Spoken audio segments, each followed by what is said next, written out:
We're at the South Carolina Aquarium in Charleston, South Carolina. This is a great place for families or even by yourself. There's so much to see and do here. Let's head on inside and take a look.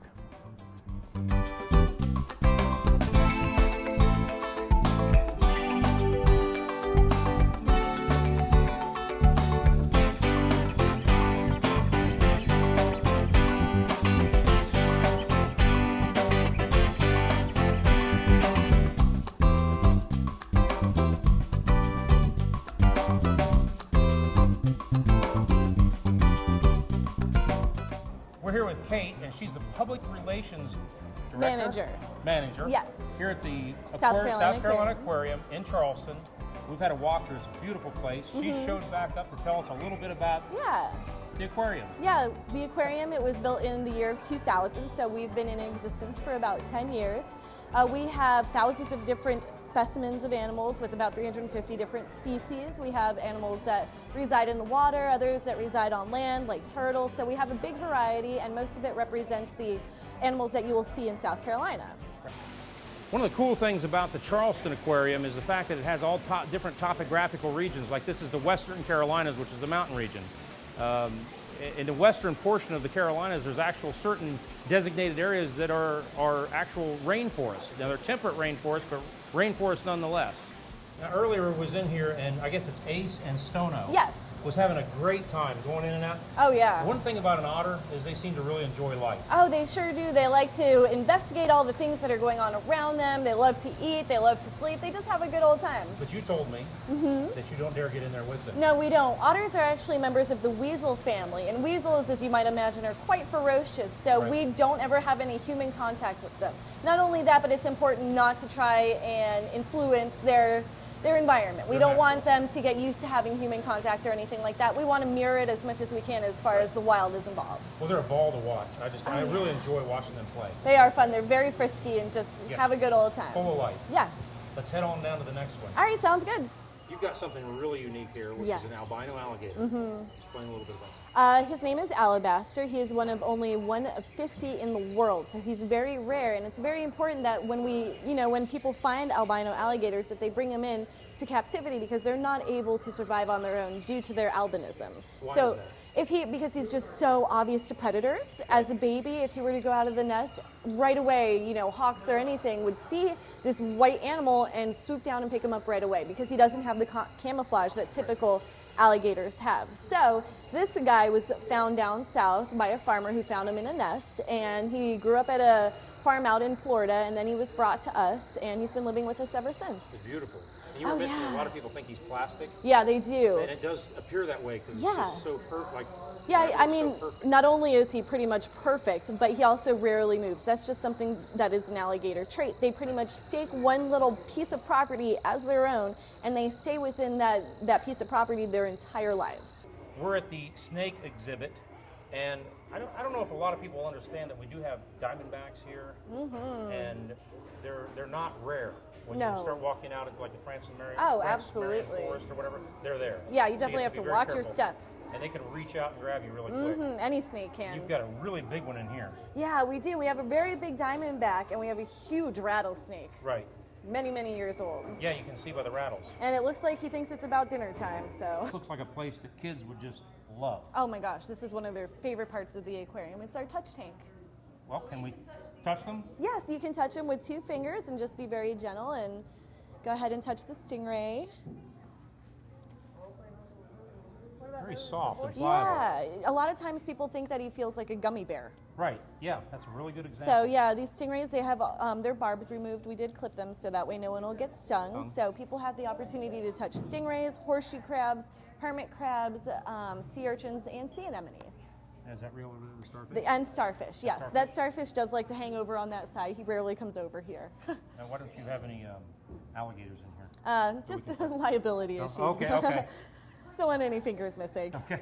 Although the baby alligators won't take anything off. They'll just, give you a little bit of a nip. So we're in the deep ocean. Yes, correct? we're in the ocean in front of the Great Ocean Tank, which is our largest exhibit here at the aquarium. Oh, it's beautiful too. Yeah. There's so many different varieties of Oh my fish. gosh, we've got hundreds of different fish, several different types of species. We've got 5 different species of sharks. We've got a massive loggerhead turtle in there that's about 250 pounds. Yeah, So really she cool. kind of rules the roost, if Yeah. if I had to say. Yeah. What is this? The wall? Yes, this is the Great Ocean Tank, and this is the massive window that is pretty much our biggest exhibit here. 18 inches. Yes, full acrylic, I everything. cannot imagine how much pressure is being exerted at the base Yeah, of this. that's why it's so So thick. Yes. Make sure all the fish stay inside. What do you got? You said like 30, 40 feet here. Yeah, we are about 4 stories deep as the tank. I think the window itself is about 3 stories high. It goes all the way from the top of our offices down to the basement. Really cool. This is so cool. Oh yeah, and just all the animals love it. They can look out at us as we're looking at them. So. I noticed on the other side earlier, there was a sea bass in there, and he's just like checking everybody out. Came back around a half hour later, he's still there checking people out. They're very curious fish, yes. it seems. Really cool. And what is something that's really interesting that I learned recently was all the fish pretty much swim in the same direction when they're above the equator, and then when they're below the equator, fishes at aquariums down south actually swim in the opposite direction. Is it clockwise or counter, or does? I think up here it's clockwise, and then down south it's counterclockwise. So it's just like when you're draining your sink. Or the flushing equator your is toilet. clockwise, Yeah. Below is counterclockwise. And the fish swim in the same direction. So we're at the top of the tank that we were below earlier. Yes, correct? our Great Ocean Tank. We're at the very top right now. So this is the area where we not only feed the fish and all the animals that are within there, but this is where the divers come in and out of the tank. When they're doing dive shows or whether they're going down just to clean the coral, this is their access point. And tours can also come through. Yeah, here, correct? tourists can come right here where we're standing and just kind of see what's going on, learn more about the fish, about what they eat, about the different types of feeding habits, that sort of thing, and they can also watch the divers come in and out of the tank if they'd like. And you got some action over there too. Yes. They like to play a little bit. They're a bit frisky right now. Yes. This is our food prep area. This is where we prepare all the food for all the animals that live within the aquarium.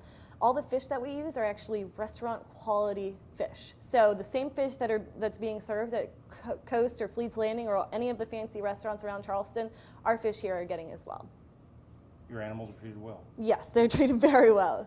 We want to make sure every one of them are happy and healthy.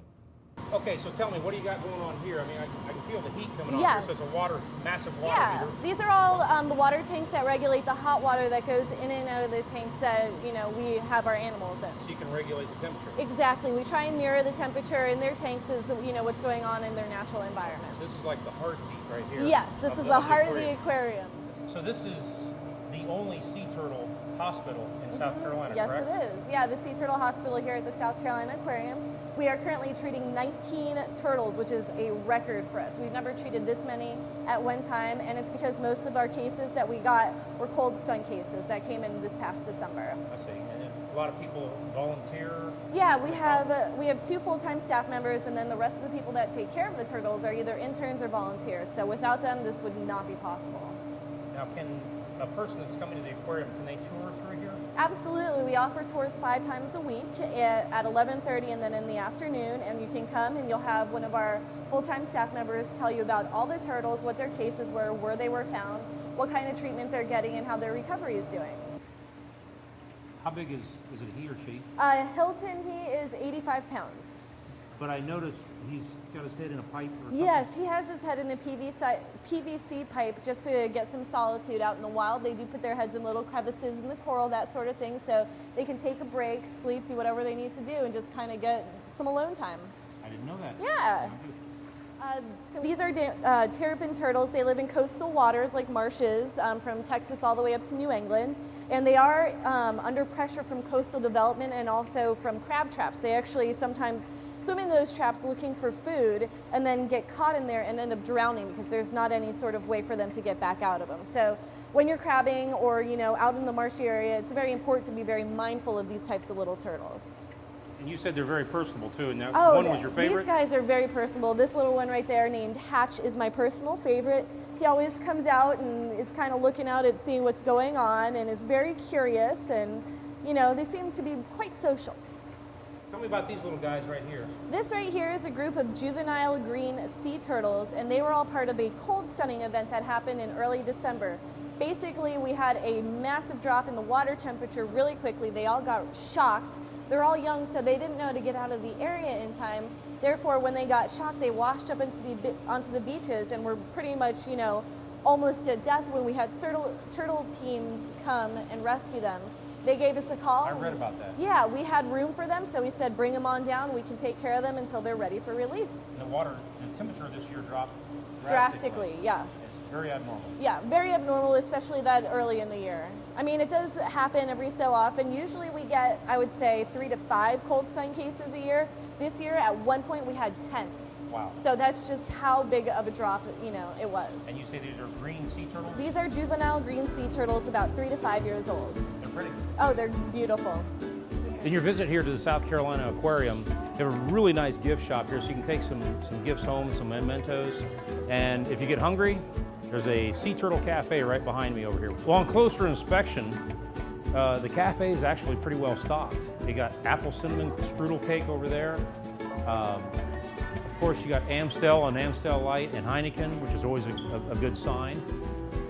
And Nathan hot dogs. So you can chill out right here, eat here, stay here, spend the day here. One of the coolest things about Charleston is there's all kinds of photo ops, just like behind me is the Ravenel Bridge, which I believe is one of the largest suspension span bridges in the United States.